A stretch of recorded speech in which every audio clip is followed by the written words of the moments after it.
പാറക്കൂട്ടങ്ങൾക്കിടയിലൂടെ നടന്നു നീങ്ങുകയായിരുന്ന മുത്തുനബി തങ്ങൾക്കും സിദ്ദീഖ് റളിയല്ലാഹു അൻഹുവിനും നല്ല ദാഹമുണ്ടായിരുന്നു. ആട്ടിടയൻ അരികിലെത്തിയതും ഈ ആടുകളിൽ നിന്നും കുടിക്കാൻ അല്പം പാൽ നൽകുമോ എന്ന് ഇരുവരും ചോദിച്ചു. ഞാനൊരു വിശ്വസ്തനായ ഇടയനാണ്.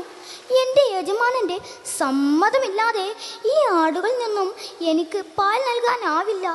ഉടനെ തിരുനബി സല്ലല്ലാഹു അലൈഹി വസല്ലം തങ്ങൾ ചോദിച്ചു, കൂട്ടത്തിൽ പ്രസവിക്കാത്തതോ കറവ് പറ്റിയതോ ആയ ആടുകളുണ്ടോ? അതെ, ഉണ്ട്. ഇടയൻ കൂട്ടത്തിൽ നിന്നും കറവ് പറ്റിയ 1-2 എണ്ണത്തെ കാട്ടിക്കൊടുത്തു. മുത്തുനബി തങ്ങളും സിദ്ദീഖ് റളിയല്ലാഹു അൻഹുവും അതിൽ നിന്നും ഒരാടിനെ പിടിച്ചെടുത്തു. ശേഷം അള്ളാഹുവിൻ്റെ നാമം ഉരുവിട്ട് അതിൻ്റെ അകടിൽ തടവുകയും ദുആ ചെയ്യുകയും ചെയ്തു. അപ്പോഴേക്കും ഇതാ അത്ഭുതം, അത്യത്ഭുതം! വറ്റിക്കിടന്ന ആടിൻ്റെ അകിടം മറ്റുള്ളതിനേക്കാൾ ഭംഗിയായി നിറഞ്ഞു നിൽക്കുന്നു.